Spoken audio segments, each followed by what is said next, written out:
We're live. Ooh, Tea with Lily, live with Amie. Hello and welcome to Tea with Lily. We've first time we're doing the Hollywood thing, and we've got Amie here. Lily's the director. Hello, and I think I'm now live by myself.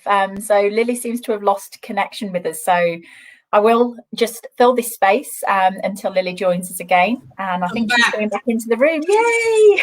I don't know what's going on, but never mind. We will carry on. So welcome everybody. Thank you for joining. My name is Lily Nader-Mensah, and I'm here with Amie Nazaruk-Wheeler, who's going to talk to us about coaching. As you know, Tea with Lily is an informal space where we talk about topical issues over a cup of tea.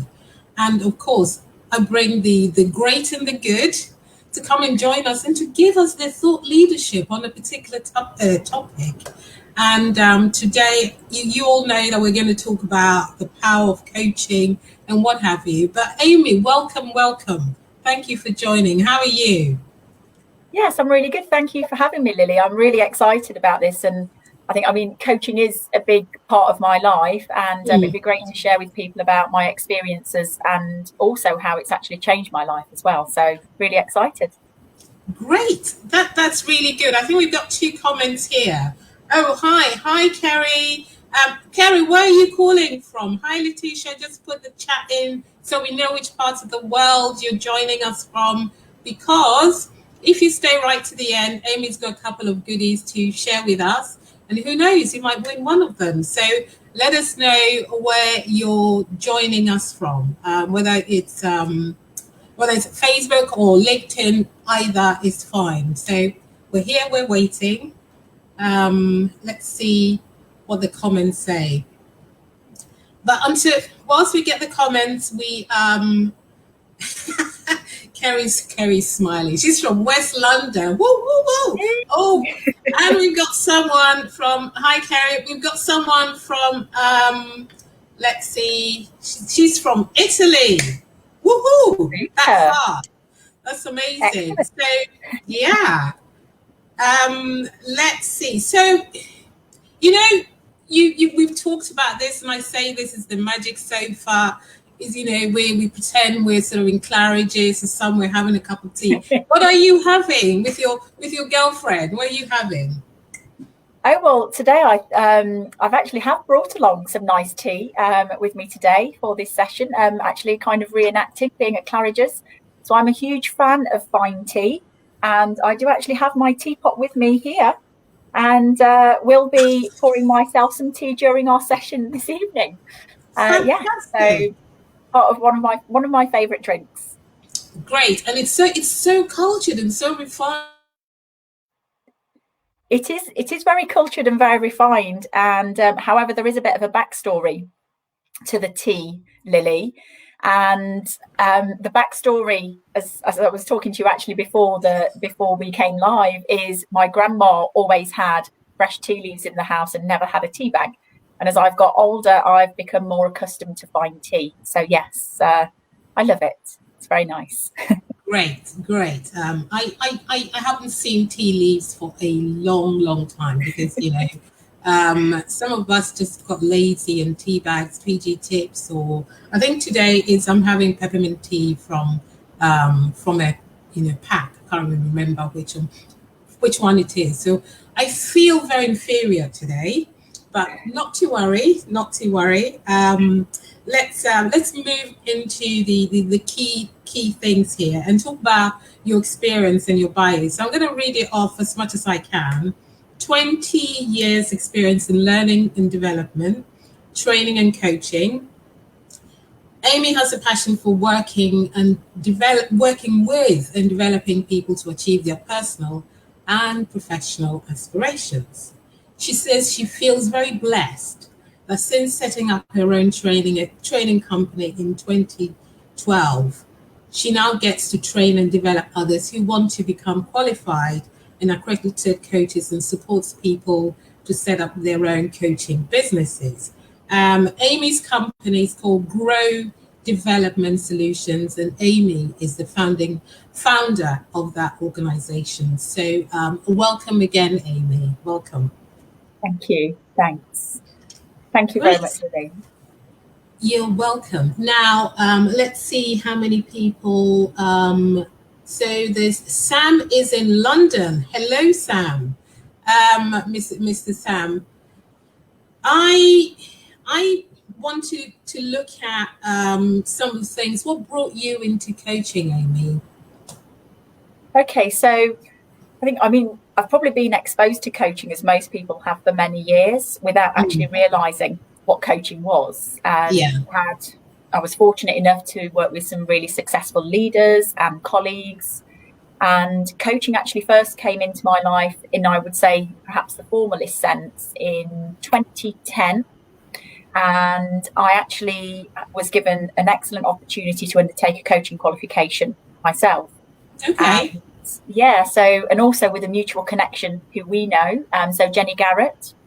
Jenny Garrett, one of OBE. Yes, Jenny Garrett OBE was one of my course facilitators, as was the wonderful Jackie Holder and Eve Turner as well. And Eve Turner does still an outstanding amount of work in the coaching sector. So that's kind of how I first came into what I call formal coaching. And when I started my coaching qualification in 2010. So, that's where it all began.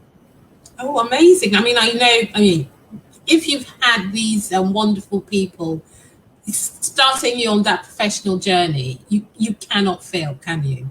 Because I know of them and they do so well and they do so much. So we know you know your stuff. So when you say it changed your life, were you working somewhere else, and how did that come about? Yeah, so, interestingly, actually, so when I started my coaching qualification, I was in another role and actually went back to my second day of training in London and had just then found out I was pregnant with my second child. But me being the type of person I am, I didn't want to give up on the qualification. So I continued with the course and successfully completed. And then my child was born the year after. And then that's when I was certificated and actually became a qualified coach. But for me, the reason it changed my life was it kind of gave me the courage to be able to tackle and challenge perhaps my own limiting beliefs. I think the great thing with coaching is that I not only learn how to coach and coach others, I started to apply those practices myself and in my own life. And because I had just become a new mum again for, the second time, I was adamant that I wanted a fulfilling career, but did not want to work full time. Hence why Grow Development Solutions was born in 2012. And I think had it have not been for that coaching course, I wouldn't have ever have done that. So that for me was, the business I started was executive coach training and leadership development. So the coaching was also part of the business. And it just gave me that inspiration really to be able to do something different with my life, and having networked with other coaches just made me realize that there was so much more out there to do. So I left my permanent employment, not straight away. I did set up on my own first and then left my permanent employment afterwards. And then, the rest is history, so they say. Great. I mean, I've got Elizabeth says, that's true. You learn to coach yourself along the way. That's very interesting. That's very interesting.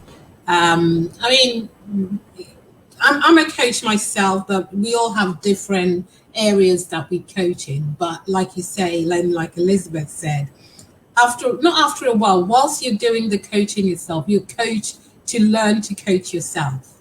Yes. So that personal development thing is sort of core in terms of what you do on a daily basis. You don't even have a choice as to whether you coach yourself or not, but because as you're coaching others, you're reminded of the fact that as much as you're imparting guidance of some description, you also must be aware that you have to do the work yourself as well. Be prepared to do some of that work yourself. Definitely. And I think that's the beauty about coaching is, whilst you are helping and supporting others, they still have to take ownership. Because, I was training a group this afternoon and we were talking about setting goals in coaching. And it's so important that we set our own, we're responsible for setting our own goals, and that they're not set for us by other people, because we're the ones who've actually got to do the work to achieve those goals.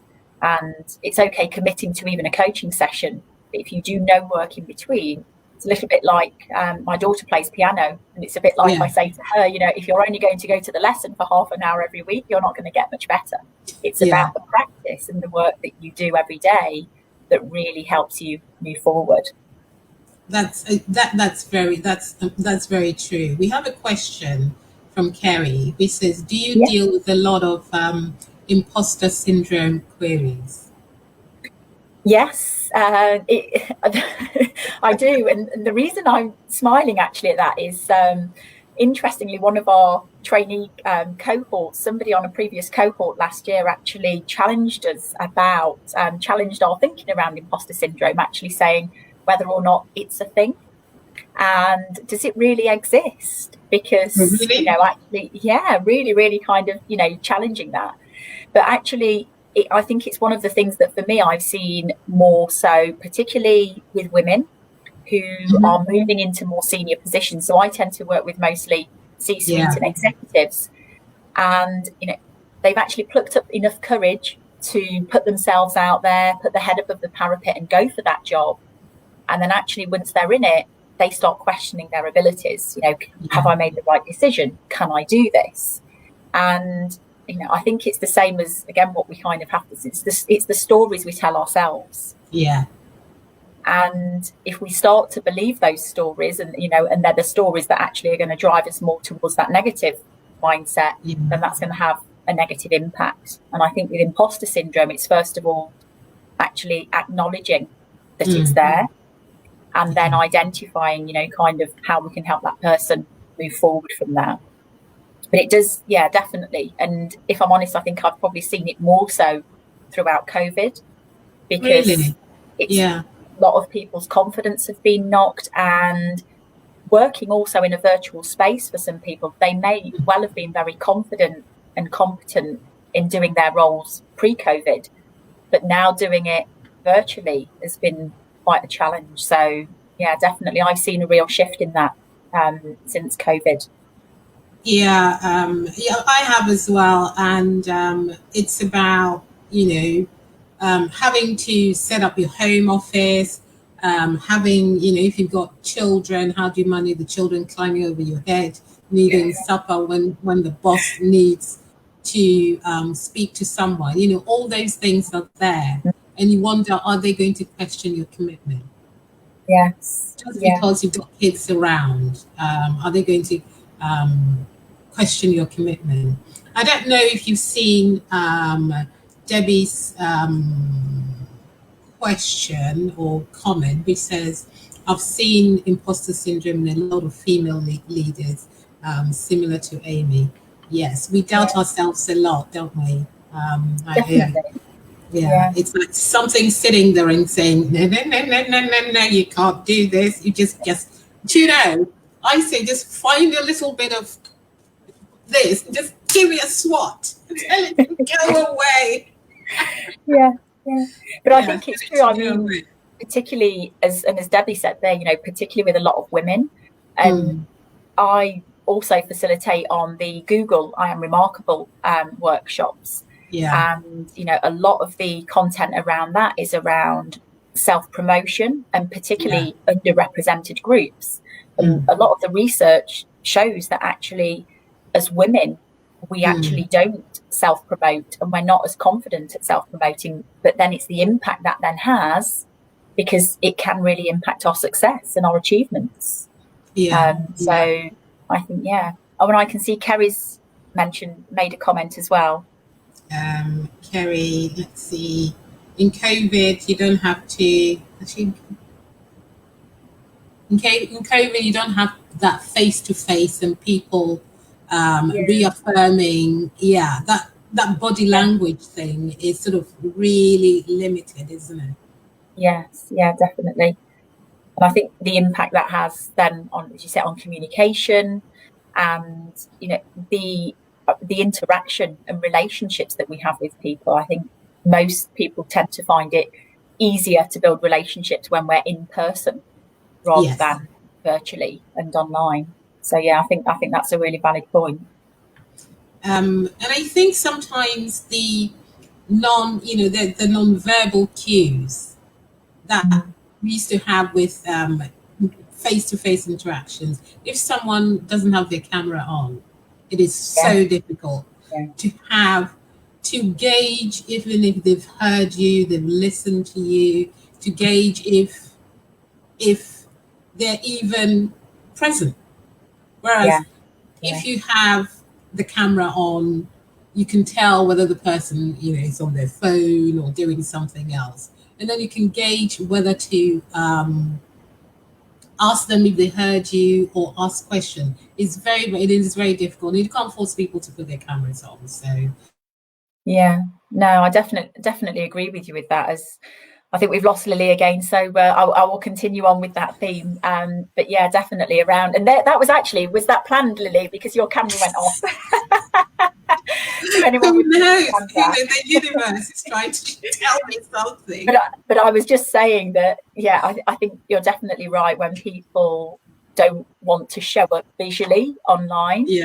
And that also makes communication really difficult. But then equally going back to that point around imposter syndrome, if you are really conscious about your surroundings or perhaps how you look, and those types of things might also be a barrier. So we tend to find that whilst we encourage people to put their cameras on, it's not compulsory, and because again, some people feel more comfortable than others. Indeed. Oh, hi, Edith. Edith said, I like that, Lily. Give it a swat. I need to carry a piece of paper around me. Don't worry, I'll buy you a fan for other things that we talked about the last time. I always have a fan here. Hi, V, how are you? So, yeah, we're getting a lot of interaction here, which is good. Wonderful. Yeah. So, in terms of what is you do lots and lots of programming around leadership. Just give us a little bit more around that. For instance, how would you organize a group that you're coaching? How do you do it? I mean, not too much detail to give the business, key business away, but just give people an idea how you do that. I mean, so predominantly, we've obviously, as everyone has, shifted into the online space. But I think in terms of particularly our coach training programs now, we have been able to make use of an online learning platform, which is really important because part of the programs that we offer, they have live sessions, which I think is critical for any learning program. So we still, even our online sessions, we have live workshops.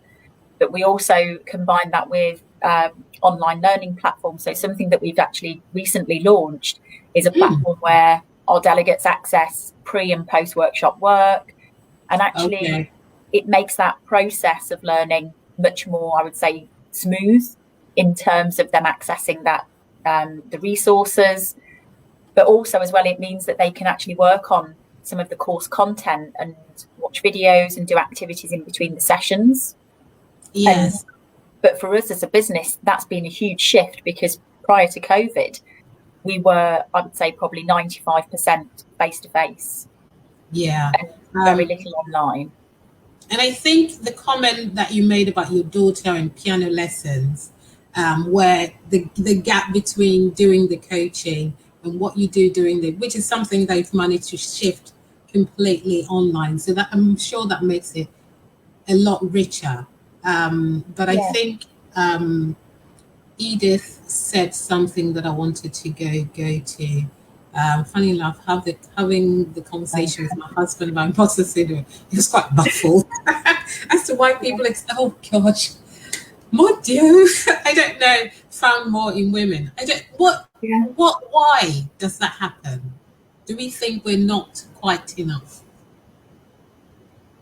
I don't know. I suppose I think a lot of it's interesting, again, because I was just training a session about our driver types, so our transaction analysis driver types, and I wonder sometimes if we have this need to feel that everything we do has to be perfect. And again, going back to some of the research that I use for the I'm Remarkable sessions that I do, there's some statistics around men who will apply for a job even when they only meet, so I think it's like 60% of the criteria. Absolutely. But women will not apply unless they meet all of the criteria. And I just think maybe it's that, or perhaps also, whether it is the concern about the repercussions, what we're scared perhaps of failing, and kind of what the repercussions might be. Yeah. Right. I'm just trying to see what I've missed. Hi, Anita. Anita says very insightful discussion. Debbie thinks that you either have imposter syndrome or you don't. If you do have it, women are more likely to listen to it. That said, I've coached a couple of chaos who were crippled by it. A couple of people who were crippled by it. Yeah. But yes, it also comes to your confidence in yourself as well, in terms of going for that job, and also your own personal experience, I would have thought, because if you're experienced enough and you can walk through and bluff your way through, you would, right? Yeah, I think it's when you said about the confidence, and I think these again are stories that we tell ourselves, and things that kind of come from our early childhood experiences as well. And again, if we're told not good enough, and repeatedly or perhaps compared to others, those things live with us. And again, it's about actually understanding where this comes from. Yeah. And I think, sometimes it is more, so when Debbie said you either have it or you don't, I think sometimes there can be certain situations that, perhaps where that might flare up in certain situations. And, some people manage to cope with it very well. Yeah. And then there are others who, as Debbie said, it is actually crippling and it really does affect their life. So it is, I think, it is something that people struggle with, but I think also now there is a label attached to it, and I think that's one of the other things is that sort of many years there was nothing kind of thought of it, but now there is a label attached to it. Kerry, do you have any thoughts on post-COVID life? How are professional women going to react? Oh, well, I suppose I can only share from my own experience. Otherwise, I'd be speculating. But so from a business owner perspective myself, and as a woman, for me, I'm actually looking forward to having more flexibility. So I've really learned a lot from this experience, that I don't need to be out traveling all over the country to be successful and to do a great job. I can actually be at home a lot more. And so I definitely will not be looking to go back, kind of out to work all the time as I was before, traveling all over. And I think there's also a lot, I was speaking to someone actually only this morning, there's a lot of organisations now who've realised that they can work under much more flexible conditions. Yes. And I think, and I really hope they keep that, and use that for moving forward with flexibility in the workplace. Indeed. And of course, when it comes to flexibility, women are more affected. And I think a lot of more women will, because of the child caring, and a lot of men are doing that too. We're not here bashing men. Please, no, we love men. Thank you, men. But women tend to do a lot more of the caregiving, as it were. So they would grab, I think people would grab the flexible working thing a lot. Let's see. So happy businesses, Kerry, so happy businesses have finally seen the light. Yeah, I don't know what they were thinking, but there you go. Sometimes you need a big push for people to wake up. So Yeah. we're happy about that.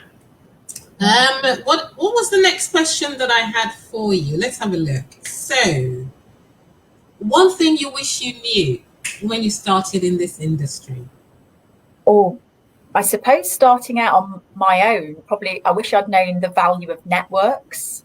Yeah. I did not, or should I say, I really underestimated the value of that. And for me, as a business owner now, kind of look back, the majority of the work that has come my way has been through referrals, networks, and it's so important that you really kind of work at those relationships. Yeah. So I think, that for me is the main thing. And I think, from my experience, moving.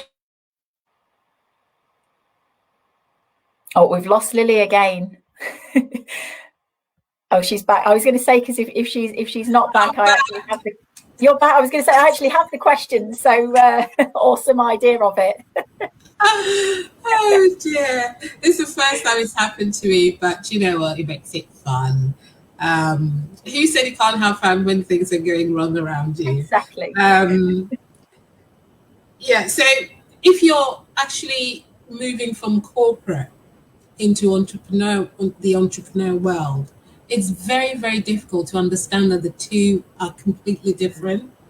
You have to be your own postman, you have to be your own IT person, you have to be your own, basically you have to do everything for yourself, whereas before you call help desk and say, and then have a tantrum and say, do you know who I am, and then help desk will come and help you. But now you have to get under the desk and fix it your own self. So it's different. Even how you speak to people is different, because even though you're the boss, when you're working for someone, when you have a client, that client is your boss. Yes. In essence. Yeah. And people assume that being an entrepreneur means that you have that freedom, but there's a difference between being an entrepreneur and being employed. Yeah, definitely. You have that mind shift. Yeah. I think one of the ways I describe it to my husband actually is that when you run your own business, you're being interviewed every day. That's how it is. Because when you get a job, you've got the job, you're in the business, you then develop credibility, and they all know you do a great job. Yeah. Whereas every day as a business owner, you are being interviewed. And every time you put a proposal in, every time you have a meeting with, we call them partners. We don't have clients in my business, we have partners. And every time I have a new partner meeting, it's an interview. And I think that also is a lot of pressure that people don't see. And I think when people see you doing well, it's almost like it's been an overnight success. But what they don't see is it's a bit like a theatre play. They don't see the backstage stuff that's gone into that, the blood, sweat and tears. Exactly. So, yeah. And I think there's a quote somewhere that says, certainly as a business owner, you're as good as your last project. Exactly. Yes. Because they will refer, and if they don't refer, then they give bad reviews and what have you. No matter what you've done before, you are as good as your last project. I think Debbie said, like being a jobbing actor, or worse probably. So, one final question. I know the time is going on a bit. I told you half an hour would fly by. How can we see coaching as a serious discipline like accountancy or law? How do we make that shift in our own minds? Yeah, I think that is a great question, because coaching is actually still an unregulated industry. And until it becomes regulated, I think it will be very challenging for that to happen. However, it's interesting actually, because I only put a post out today on LinkedIn about some recent research that was carried out by the ICF, the International Coach Federation. And actually talking, what they talk about in the study is the increase in value now being placed on coach training and accreditation credentials. And I think also once organisations become, would say, more savvy when it comes to coaching, it will actually, make it almost compulsory for people to have that credibility in terms of the credentials or the qualifications. Because it's really interesting. I work with a lot of organisations, and sometimes no one asks you what your qualifications and background are. They just automatically assume that if you've got coaching on your website that you're, you're qualified to do it. Yeah. And I think until organisations become more savvy about, what is a credible coach and what are the professional coaching bodies, I think most people actually don't even know who they are. And one of the things we try to do, obviously, through our coach training is not only get people through a qualification, but is also get them to become a member of a professional body and actually get recognised with a professional coaching body. Right. And I think, for a lot of people, particularly who want to be an independent coach, that's so important, because without that, again, it's the qualification, it's not the professional body standard and credibility. So that's really important. I remember when I did my first sort of coaching, 2005, thereabouts, a while back. And I remember going through that and having to, write, what I had learned. I'm like, oh, but I can practice with people. That's okay. Do I have to write anything? But you have to show that you've got the theory as well as the practice, and vice versa. So I'm glad that more and more organizations are making that important for people to have a piece of paper. I know we're yakking away here, but it's good. It's good conversation. I'm enjoying it. We said half an hour, but we will go over a little bit. Do you have time to stay for about 5 more minutes? I do. Yeah, that's fine. Good. It's only fair that I ask you, and please, guys, don't go away. You've got something exciting to give away. Don't go away yet. So give us 3. Oh, we've lost Lily again here, but I know what she was going to ask me, because these were things that we prepared in advance. Are you back, Lily? I'm back. Yes. I think I'm back. Super. I think you were going to ask me for my 3 tips or tricks. Yeah, the 3 tips. Yeah. And I suppose these really are quite topical in relation to imposter syndrome and things that we've been talking about, really. So, for me, I think one of the biggest things is have belief in yourself, because I think if we don't, then others potentially might not have that belief in us as well. Yeah. And, do something that takes yourself outside your comfort zone, as I am tonight, because as much as I am live most days in my training and coaching workshops, I said to you earlier, this is my first ever Facebook and LinkedIn Live. So here I am today doing something that's taking me outside my comfort zone. And you're doing brilliantly. Oh, thank you. You're like natural. Well, thank you for the compliments. That's very good. And my 3rd tip was about, and I think really this is, again, comes back to the mindset piece, is around focus on the haves and forget about the have-nots. And I think, for me, is there's so many things in life that, we think, oh, I want this and I want to achieve that. But actually, sometimes take a step back and think about actually what do we have and what we should be grateful for. And I think, and if we can do that every day and think about one thing that we have and that we're grateful for, then we'll go to bed and to sleep at night feeling a lot more positive. You've got an extra fan saying you're amazing, as always saying. So yeah. Oh, Lorraine, thank you. Nice to see you joining us. Excellent. I just thought I'll show that. So yes, we should be grateful. And I know you did a whole month of gratitude thing, which was amazing. Yeah. So I know that you believe very much in the power of being grateful for the little that we have, and be grateful that we're alive, and So in terms of your gratitude, what was A and what was Z? I'm calling you off the help now. Oh, you are calling me out now. My Z was Zoom, which I can remember. And but to be honest, if I'd have done that gratitude one, kind of a few years ago, it definitely wouldn't have been Zoom, and I'd have probably struggled for Z, if I'm honest. Yeah.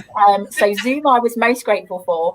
Now, A, you have completely flummoxed me there now, because I cannot remember what my A was. And, I should remember, because, when you recommended to me about doing an article, because you said to me, don't just leave them all as separate posts because they'll get lost. And you said about doing an article. And that's why I need to do an article. And then what I'm going to do is pin them up in my office so that they are there. Yeah. Okay, so I would say A is for authentic. You're being authentic, being your authentic self. So that would be my A. Now, Amie, please do not go yet. How do we find you? What's your website? What's your LinkedIn handle? What's your email? So my website, so if you type into Google growdevelopmentsolutions.com, then you should find us. And that tells you all about the coaching and leadership training and development services that we provide. Mm-hmm. And you can find me on LinkedIn, obviously just by my name. There is no other Amie Nazaruk-Wheeler in the world. So if you type me into LinkedIn, then you will find me. So please connect. One of the great advantages of having a strange name. And my company is also on LinkedIn and Facebook as well. But just to warn you, my social media in terms of my business aspect is not that great. So you will probably be better with connecting with me personally on LinkedIn rather than finding the business page. And I think you wanted me to share some of my giveaways as well, didn't you, Lily? Yes. Yes. So give us your giveaways, and perhaps you can put them in the link when we finish this so people can as to how to get those giveaways. So just give us those giveaways. Give us the giveaways. Okay, so the first one is a discount code, and this is for an extra 10% discount on our ILM and European Mentoring and Coaching Council accredited coaching qualifications. And so anyone who is thinking about training to become a coach, we have a new course, another intake starting in April, and you also get an early bird discount plus an extra 10%. And also for anyone who is wanting to build their own coaching business, we also have a course that's starting in April as well. And the second giveaway that is free is we have first tier membership free for anyone who is interested in learning more about coaching, or if you're a coach and would be interested in joining our newly launched membership group, which is called the Professional Coaches Community. So I'll pop a link into the comments as well for that, because that's going to be launched on the 1st of April. I didn't think about the date actually that well, it being April Fool's Day. And I thought afterwards, I was like, what? But then I can't do it on the 2nd of April because it's Good Friday and I'll be spending the day with my family. So 1st of April it is. Oh, great. I mean, well, first thing, if I have signed up, and it's very, very easy to sign up. You do a couple of clicks, you go in and you reconfirm it. So sometimes people have the most wonderful ideas, but getting access to it can be a barrier. So what you've done well is good. Lorenzo is a brilliant program. Great. Lorraine's actually one of our delegates on our IMM and EMCC qualification. Yes. So Lorraine's on one of our programs. So thank you, Lorraine, for coming along tonight. It's great to have some cheerleaders. Thank you. Oh, fantastic. Amie, I'm so glad that you came, and you've taught us quite a lot about some of the nuances of coaching that people take for granted. In the fact that having good accreditation is the difference between a good coach and a coach that doesn't deliver. And I think the last time I checked, and that's going back to when I wrote my book 4 years ago, there were 70,000 coaches on LinkedIn alone. Yeah. Lots. I haven't done the counting yet. So it's busy out there. So you need the accreditation to get your message across, and there's so much more that a good coach can give you than somebody who is not there. And Amie, I'm sure you're one of the good coaches, and because you're doing more for other coaches as well, so you have to be beyond reproach, right? Yes, yeah, definitely. Yeah. So, but Thank you, Lily. thank you so much for joining us. And the membership drive for the ILM and the EMCC. I've learned 2 things today. And guys, EMCC. Thank you so much. Those of you who have joined, those who'll be joining on catch up. That's the beauty of the internet these days. People will come in after the event because this might not be a good time. Oh, and I think we've lost Lily again. So I think, she's back. Oh my God, I'm talking too much. The internet has shut me down. But we're nearly at the end.